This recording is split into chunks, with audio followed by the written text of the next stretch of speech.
2025 වසරේදී ශ්‍රී ලංකාව මානව සංවර්ධන දර්ශකයේ 89 වන ස්ථානය ලබා ගත්තා. එහෙත් පසුගිය දශකය තුළ ඒ ගෝලීය සමාජභාවී සමානාත්මතා ශ්‍රේණිගත කිරීම 130 වෙනි ස්ථානය දක්වා ස්ථාන 100කට වඩා පහළට වැටී ඇත. ශ්‍රී ලංකාව කාන්තා අධ්‍යාපනය සහ සෞඛ්‍ය යන ක්ෂේත්‍රයන්හි ධනාත්මක සාධනයක් ලකුණු කළත් ඒ ජයග්‍රහණ සමාන ආර්ථික හෝ දේශපාලන සහභාගීත්වයක් බවට පරිවර්තනය වී නැහැ. එහි ප්‍රතිඵලය මානව සංවර්ධනය සහ ව්‍යුහාත්මක සමාජභාවී සමානාත්මතාවය අතර නිරන්තර පරතරයයි. 30 වසරක් පුරා පැවති ගැටුම් සහ නැවත නැවතත් ඇති වූ ආර්ථික කම්පන ශ්‍රී ලංකාව පුරා ඇති අවස්ථා සහ ප්‍රවේශ නැවත හැඩගස්වා තිබෙනවා. 2024 වසරේදී දරිද්‍රතාවය 24.5% දක්වා ඉහළ ගිය අතර ස්ත්‍රී මූලික පවුල් වලින් 32%ක් දැන් මධ්‍යස්ථ මට්ටමේ ආහාර අනාරක්ෂිත භාවයක් අත්විඳිනවා. සමාජභාවී අසමානතාවය ඓතිහාසික බෙදීම් සහ මෑතකාලීන අර්බුද යන දෙකෙහිම එක් පැතිකඩක් ලෙස පවතිනවා. මේ පීඩනයන් ශ්‍රම වෙළඳපොළ තුළ දකින්න ලැබෙනවා. ශ්‍රම බලකාය තුළ කාන්තා සහභාගීත්වය 31%යි.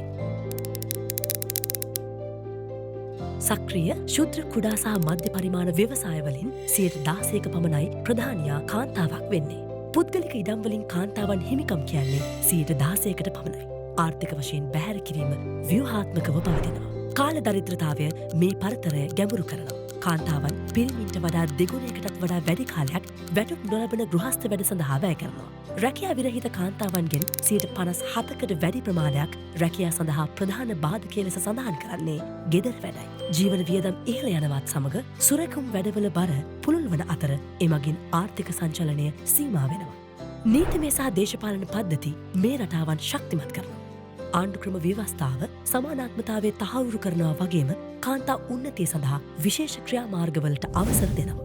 නමුත් එමගින් විවාහය, දික්කසාදය, භාරකාරත්වය සහ උරුමය වැනි දෑ සම්බන්ධයෙන් දැනට පවතින වෙනස් කොට සලකන නීති සමාලෝචනයකින් තොරව ආරක්ෂා කරනවා. පාර්ලිමේන්තු ආසනවලින් 9.8%ක් කාන්තාවන් හිමිකරගෙන තියෙනවා. ඒ දැනට ශ්‍රී ලංකා ඉතිහාසයේ ඉහළම අගයයි. නමුත් කාන්තාවන් නායකත්වය දරන්නේ කැබිනට් අමාත්‍යංශ 22කින් 2ක පමණයි. කෙසේ වුවත් රටේ තුන්වන කාන්තා අගමැතිනියද තේරීපත්වීම ප්‍රගතිය සැනටුහන් කිරීමක්. ශ්‍රී ලංකාව සීඩුව සම්මුතිය අපරානුවත කර සාමයික පුනරීක්ෂණ 9ක් සම්පූර්ණ කර ඇති අතර ශ්‍රී ලංකාව තුළ මෑතකාලීනව සම්පාදනය කෙරුණු නීති සමාජභාවී යහපාලනය ශක්තිමත් කරනවා.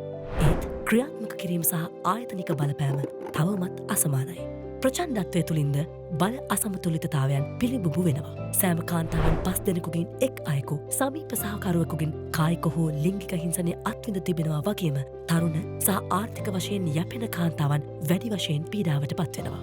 වෛවාහික දූෂණය බොහෝ දුරට තවමත් අපරාධයක් නෙවෙයි.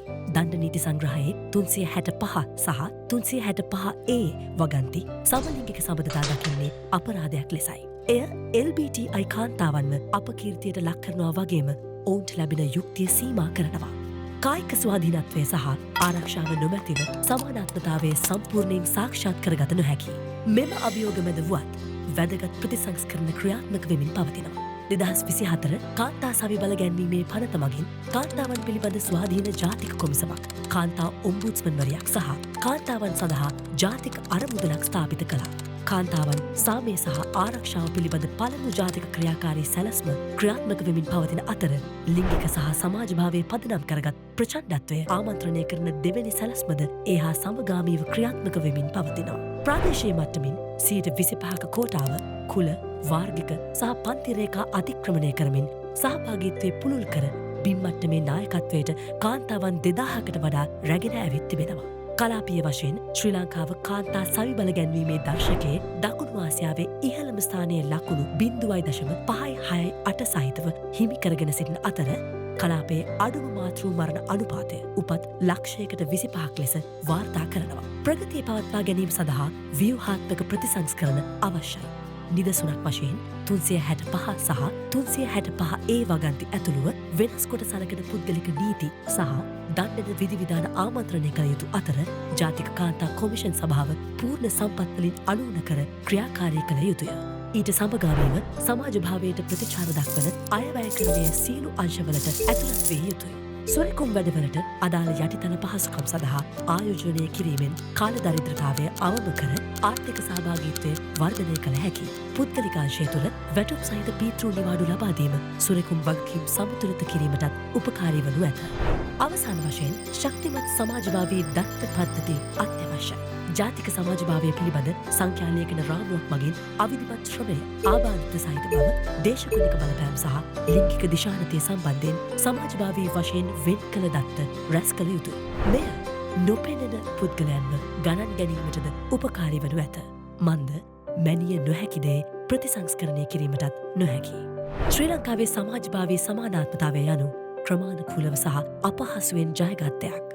කල්පවත්තා ප්‍රගතිය රඳා පවතින්නේ නෛතික ප්‍රතිසංස්කරණ ආයතනික ශක්්‍යතා සහ තිරසාර දේශපාලන කැපවීම යන දෑ එකට ගැලවීම මතයි.